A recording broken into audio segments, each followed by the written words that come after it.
আওয়ামী লীগ দল হিসাবে এখন নিষিদ্ধ নয়।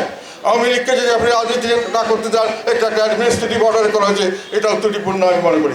তারপরেও কিন্তু তাদের মানুষকে আপনি ভোট দিতে দিবেন না, এই ধরনের তাদেরকে নাগরিকত্বের অধিকার তাদেরকে দিবেন না, এটা কোনো দেশে কোনো সময় গ্রহণযোগ্য হবে না। তারা যদি নির্বাচনে আসতে চায়, তাদেরকে অত্যাচার করা হচ্ছে, তাদের উপর প্রেশার দেওয়া হচ্ছে যে আমাদেরকে ভোট দিলে আসতে পারবে, অন্য লোককে ভোট দিলে আসতে পারবে না। আমাদের কাছে ভোট দিলে তোমরা ঠিক আছো, কিন্তু জাতীয় পার্টিকে ভোট দিলে তোমরা করতে পারবে না। যারা আপনারা হ্যাঁ ভোটে দিবেন না, তারা হলেন স্বৈরাচারের দোষর। তাহলে আমি বলবো, যারা ভোট দিতে বলছেন দেওয়ার জন্য, তারা হলো নাৎসিবাদের দোষর। নাৎসিবাদের দোষর। জামাত ইসলাম এবং এই এনসিপি, যেটা পরবর্তীকালে সমন্বয়কের দল এবং বর্তমান ইন্টারিম গভর্নমেন্ট, এটা মিলে এখন সরকার হয়েছে।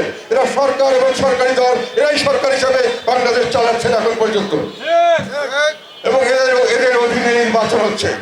অটোমেটিক্যালি আমরা দেখতে পাচ্ছি যে নির্বাচন ব্যবস্থায় কোনো রকম নিরপেক্ষতা থাকছে না। সরকারি দল এবং সরকার যখন সরাসরি এক দল হয়ে নির্বাচন করে, সেখানে আমরা কিভাবে নিরপেক্ষতা আমরা আশা করতে পারি?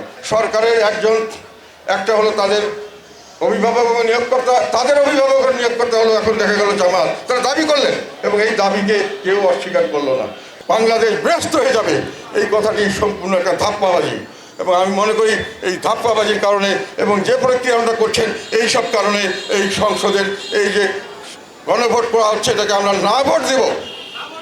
এবং এটাকে যে প্রক্রিয়া করা হচ্ছে, সরকার যেভাবে এখানে ইনফ্লুয়েন্স করছেন, নিজেদের প্রভাব বিস্তার করছেন, জোর করে দখল করার চেষ্টা করছেন, মানুষকে ধমকি দিচ্ছেন, সরকারি কর্মকর্তাদের ব্যবহার করছেন, টাকা পয়সা ব্যবহার করছেন, এই ভোটের ফলাফল আমরা মেনে নিতে পারবো না।